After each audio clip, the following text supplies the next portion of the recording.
Hi friends, welcome back to our channel. और आज हम बात करने वाले हैं बहुत ही इंपॉर्टेंट टॉपिक के बारे में, जो कि है what is the benefit of RERA for home buyers. So let's get started. सबसे पहले रेरा का फुल फॉर्म होता है रियल एस्टेट रेगुलेटरी अथॉरिटी।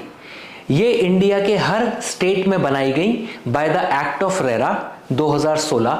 ये एक लॉ है जो कि गवर्नमेंट ने पास किया था to regulate the real estate sector and protect the rights of real estate home buyers. This is basically a game changer for anyone who is planning to buy a home. Okay, तो पहले क्या होता था, builders अपनी term dictate करते थे and buyers को transparency की कमी फेस करनी होती थी। बट रेरा आने के बाद ये चीजें बदल गई हैं। अब बिल्डर को अपने प्रोजेक्ट्स को रजिस्ट्रेशन कराना होता है अंडर रेरा और अपनी अकाउंटेबिलिटी इंश्योर करनी होती है। Isn't that great? So friends, अब बात करते हैं पॉइंट टू पॉइंट के बायर्स को क्या बेनिफिट है रेरा आने के बाद। तो फर्स्ट बेनिफिट है ट्रांसपेरेंसी इन प्रोजेक्ट्स। अब रेरा आने के बाद बिल्डर्स को जितनी भी प्रोजेक्ट की डिटेल है वो सारी रेरा के वेब पोर्टल पर डिस्क्लोज करनी होंगी, जैसे कि timelines, approvals and financial status. So now no surprises for buyers. Second is आपको टाइमली डिलीवरी मिलेगी आफ्टर रेरा, बिकॉज अगर बिल्डर अपनी दी हुई टाइमलाइन से डिले करते हैं पोजीशन तो उनको पेनल्टी देनी होगी। Third is proper documentation. अब आप बिल्डर के साथ कोई भी अपनी प्रॉपर्टी अगर बुक करते हैं तो आपकी डॉक्यूमेंटेशन सारी प्रॉपर होगी, जैसे कि allotment letter, builder buyer agreement, जिससे कि आपके राइट्स सेफ गार्ड होंगे। Fourth is no false promises, because builder को वही डिलीवर करना होगा जो उन्होंने एडवर्टाइज किया था। अगर वो अपने प्रोमिसेस को ब्रेक करते हैं तो आप एक्शन ले सकते हैं। Fifth is grievance redressal. अगर आपको बिल्डर की तरफ से कोई भी इशू आता है तो आप रेरा अथॉरिटी में जा सकते हैं and they ensure quick resolution. Sixth is financial security. RERA authority ये एंश्योर करती है कि बिल्डर्स अपने हर प्रोजेक्ट के लिए एक सेपरेट एस्क्रो अकाउंट ओपन करें और उस प्रोजेक्ट में क्लाइंट का जितना भी पेमेंट आता है वो सारा का सारा उसी पर्टिकुलर बैंक अकाउंट में डिपॉजिट रखें। रेरा ये भी एंश्योर करता है कि बिल्डर उस प्रोजेक्ट के फंड को कहीं मिसयूज ना कर सके, माइग्रेट ना कर सके और वो सारा का सारा पेमेंट उसी प्रोजेक्ट में यूज हो। ये रेरा का सबसे इंपॉर्टेंट रोल है। तो इससे तीन बड़े फायदे होते हैं। सबसे पहला, बिल्डर अपने एक प्रोजेक्ट का फंड दूसरे प्रोजेक्ट में माइग्रेट नहीं कर पाते।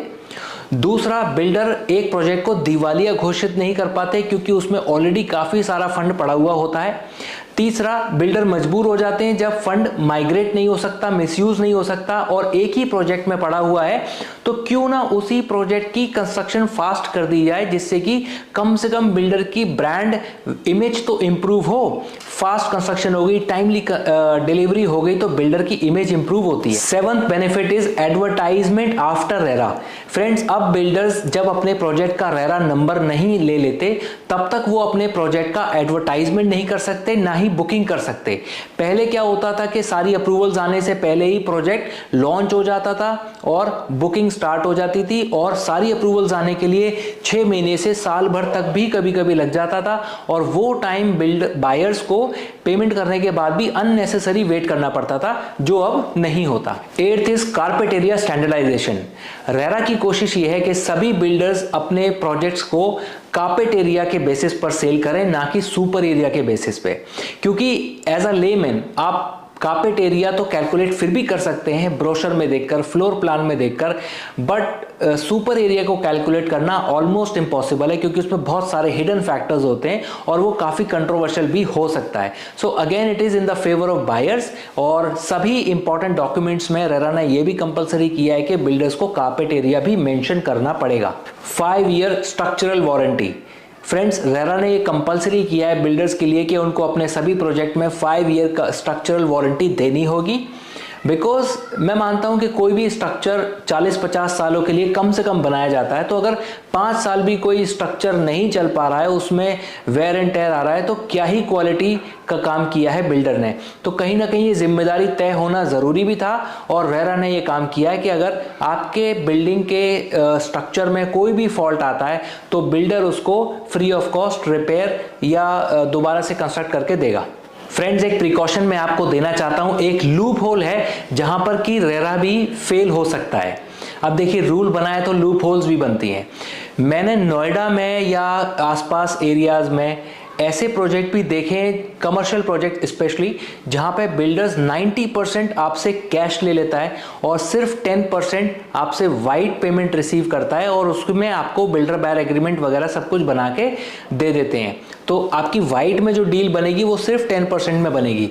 तो ऐसे में होता क्या है कि वो जो 10% है आपका, वो तो एस्क्रो अकाउंट में जाएगा और रेरा उसको इंश्योर भी करेगा कि वो आपका 10% प्रॉपर उसी प्रोजेक्ट की कंस्ट्रक्शन में लगे।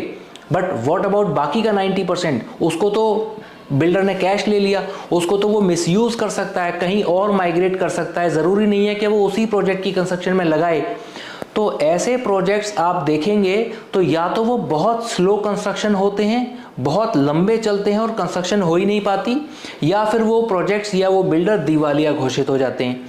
तो ऐसे प्रोजेक्ट्स में इन्वेस्ट करने से बचना चाहिए, आपको अलर्ट रहना चाहिए। So that's it for this video friends. अगर आपको ये इन्फॉर्मेशन यूजफुल लगी हो तो प्लीज लाइक करना मत भूलिएगा, शेयर कीजिएगा अपने फ्रेंड्स एंड फैमिली के साथ और चैनल को सब्सक्राइब करके बेल बटन को प्रेस कर दीजिएगा for such more informative videos.